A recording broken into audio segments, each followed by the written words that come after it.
इस देश में रिजर्वेशन कोई खैरात नहीं है। रिजर्वेशन इसलिए लागू करनी पड़ी कि जो बदमाश मानसिकता है, जो शासन मानसिकता है, जो अपने आप में मैं अपने आप को सबसे अगड़ा मानूं, सबसे विकसित मानूं, सबसे बड़ा इंसान मानूं, ये जो गलत फहमी लोगों में है या थी, उसको ख़त्म करने के लिए, उस बुराई से लड़ने के लिए रिजर्वेशन का प्रोविज़न है।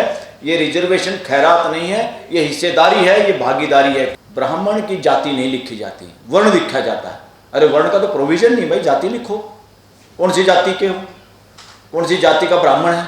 जो संविधान निर्माताओं ने और इस देश के 140 करोड़ लोग अब सपना देखते हैं कि सब भाईचारे के साथ रह पाएँ, क्योंकि प्रियम्बल में हमारा सारा कुछ लिखा हुआ है, 3-4 लाइन में सब कुछ लिखा हुआ है। हम भारत के लोग, we the people of India, वहाँ हम मुसलमान, हम हिंदू, हम सिख और ईसाई नहीं, हम अगड़े पिछड़े शूद्र वैश्य ब्राह्मण क्षत्रिय नहीं, वी द पीपल, एक जैसे लोग, भारत के लोग, 140 करोड़ का परिवार। ये सारी की सारी बातें गौण हैं और ये बातें अभी भी सिर उठा के अपने आप में पूरे समाज में अफरा तफरी मची हुई है।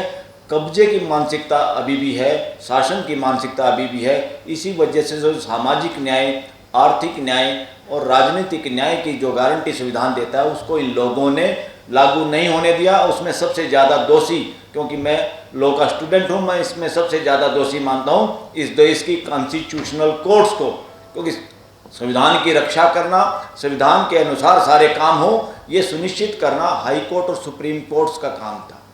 और हाई कोर्ट और सुप्रीम कोर्ट बिल्डिंगों में नहीं होती, वहाँ बैठे हुए लोग जो काम करते हैं उनके जरिए वो काम होता है। या तो उस मानसिकता के लोग जज नहीं बन पाए, या बहुत कम लोग थे जिनमें वो मानसिकता थी इस देश के संविधान को बचाने की। इस देश के संविधान को बचाने की मानसिकता के साथ अगर कोई जज होता है तो इस देश में इमरजेंसी के दौरान सारे जज लंबे लेट गए थे, नतमस्तक हो गए थे सत्ता और शासन के सामने।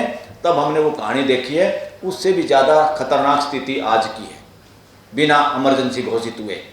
और साथियों, ये बार बार जो देश को की मानसिकता को कमज़ोर करने की कोशिश करते हैं, और इसमें शर्माने की, झिझकने की कोई बात नहीं है। इस देश में रिजर्वेशन कोई खैरात नहीं है। रिजर्वेशन इसलिए लागू करनी पड़ी कि जो बदमाश मानसिकता है, जो शासन मानसिकता है, जो अपने आप में मैं अपने आप को सबसे अगड़ा मानूं, सबसे विकसित मानूं, सबसे बड़ा इंसान मानूं, ये जो गलत फहमी लोगों में है या थी, उसको ख़त्म करने के लिए, उस बुराई से लड़ने के लिए रिजर्वेशन का प्रोविज़न है।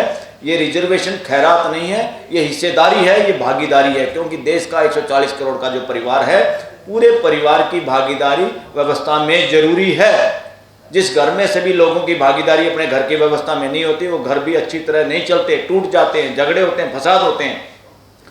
और बहुत सारे लोग ऐसे हैं जो व्यवस्था में शामिल होने से महरूम किए गए, जो बहुत ज़्यादा समझदार थे, बहुत ज़्यादा योगदान देश में कर सकते थे, उन लोगों को भागीदारी करने नहीं दी गई। इसलिए देश को और बैकवर्ड बनाने की कोशिश की है, जो अपने आप को अगड़े मानसिकता के लोग समझते हैं।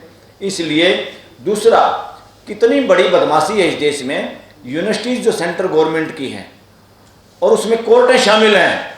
मैं इसलिए कह रहा हूँ कोर्टें कैसे शामिल हैं। अगर कॉन्स्टिट्यूशनल माइंड का कोई जज हो या कोर्ट काम करती तो वो 1 मिनट में ये बात कहती कि कितनी यूनिवर्सिटियाँ, सेंट्रल यूनिवर्सिटी 20 हैं, 10 हैं, 40 हैं, 100 हैं, तो उसमें उसी हिसाब से रिजर्वेशन लागू करिए, उसी हिसाब से भागीदारी करिए समाज की। ये किसी चंद लोगों की बपौती नहीं है, चंद जातियों की, ये चंद वर्ण की बपौती नहीं है। और एक और देश में शरारत चल रही है, बाकी कोई भी जाति लिखता है, वर्ण नहीं लिखता। इसमें मैं ये नहीं है कि मैं कोई ब्राह्मणों के खिलाफ हूँ, ब्राह्मण की जाति नहीं लिखी जाती, वर्ण लिखा जाता है। अरे वर्ण का तो प्रोविज़न नहीं भाई, जाति लिखो। कौन सी जाति के हो, कौन सी जाति का ब्राह्मण है, कौन सी जाति का शूद्र है, कौन सी जाति का वैश्य है, कौन सी जाति का ये है। ये ड्रामेबाजी इस देश में जो चल रही है, ये धोखेबाजी है, अमानवीयता है। और मानवीय व्यवस्था का मतलब है पूरे 140 करोड़ लोगों को एक जैसा समझना। जनगणना क्यों नहीं हो इस देश में?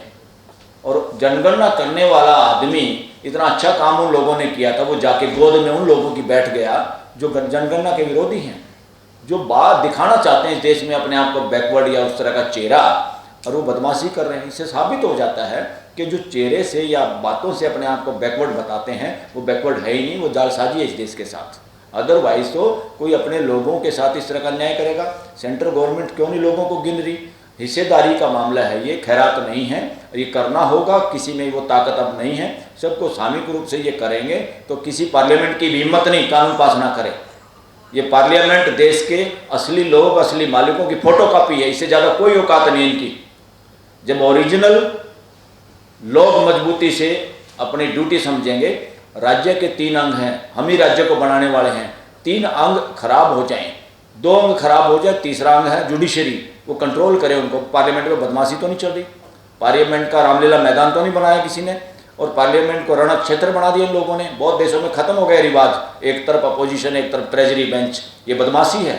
एक नेता बोलता है सारे ताड़ी बजाते हैं, दूसरे में कोई और बोलता नेता वो बजाते ताली। ना उनको पता इसने नेता ने कहा क्या है, ना उनको संविधान का ज्ञान है। बहुत सारे एमपीज को संविधान का ज्ञान नहीं है। ये पार्टियां बदमाशी कर रही हैं, उनको कॉन्स्टिट्यूशन का भी ज्ञान नहीं देती।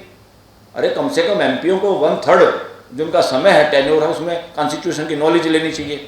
1/3 समय पे उनको जनता से मिलना चाहिए और 1/3 कानून बनाने में समय लगाना चाहिए। सारे अपना दौड़ा कुर्ता पजामा पहने हैं, इधर उधर घूम घाम के लुटियन जोन में लूट मचाए हुए। तो ये सारा गोरख धंधा इस देश में जब बंद होगा, जब मालिक जागरूक होगा, मालिक के 3 बॉडीगार्ड हैं और तीनों बदमाशी करें, भाई अपनी सुरक्षा नहीं करनी क्या आप लोगों को, 140 करोड़ लोगों को? आपके चौकीदारी बदमाशी करें, चौकीदारी आपको बंद करें अंदर और अपने आप को मालिक समझें, दैट इज नॉनसेंस। इस देश में ना पार्लियामेंट बड़ी है, ना कोई सुप्रीम कोर्ट बड़ी है, ना कोई ब्यूरोक्रेसी या पीएम सीएम राष्ट्रपति बड़ा है। इस देश में इन सब की फूफा कोई है, इन सब से बड़ा कोई है, इन सब का मालिक कोई है, तो इस देश की जनता है। 140 करोड़ का परिवार हमारा, जिसमें कोई हिंदू मुसलमान नहीं, कोई अगड़ा पिछड़ा नहीं, सब एक। और वही समानता का आधार है। जब हम सब एक, हम हमारे जैसे सब, ये है समानता का आधार। ना कदकाठी आधार है, ना आपकी अंग्रेजी, ना आपकी हिंदी, ना भाषा, ना रंग रूप, ना कोई इकोनॉमिक तरीका से। इसलिए तीनों न्याय देने का काम संविधान का है। कितना न्याय देश में हुआ, असमानता कितनी बढ़ रही है, क्या कर रही है हाई कोर्ट और सुप्रीम कोर्ट? तमाशा देखने के लिए थोड़ा है।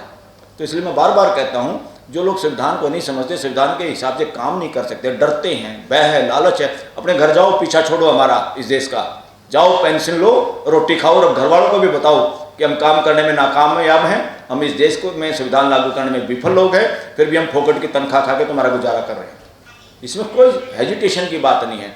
कब तक तमाशा ये देश देखेगा? 75-80 साल के बावजूद भी हमें वही इसी तरह की बातों के लिए संघर्ष करना पड़ा कि गिनती करो, गिनती करो, रिजर्वेशन दो।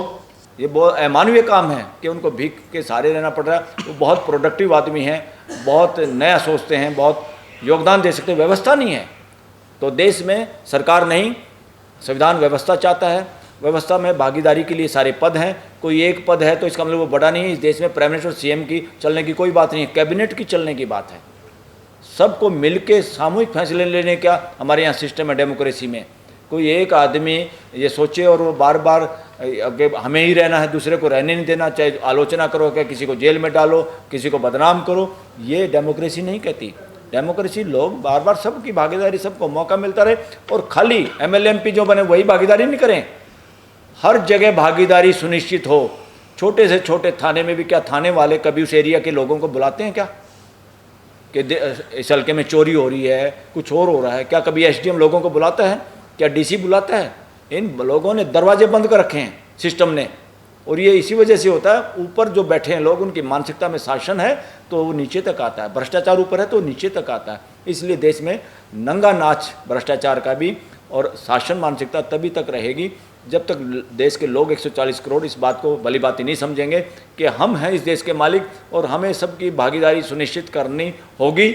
और इसलिए उसके खिलाफ आवाज़ उठानी होगी, ब्यूरोक्रेसी के खिलाफ भी, एग्जीक्यूटिव के खिलाफ भी और देश की जुडिशरी के खिलाफ भी। तीनों अंगों पे ध्यान देने की जरूरत है।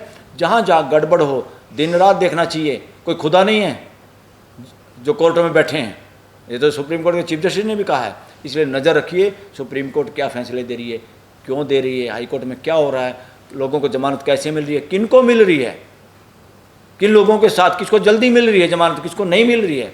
सब चीज़ों पे ध्यान रखिए। सबसे ज़्यादा ध्यान हाई कोर्ट और सुप्रीम कोर्ट पे रखिए ताकि देश जागरूक हो सके और व्यवस्था सुचारू रूप से काम कर सके। Thank you.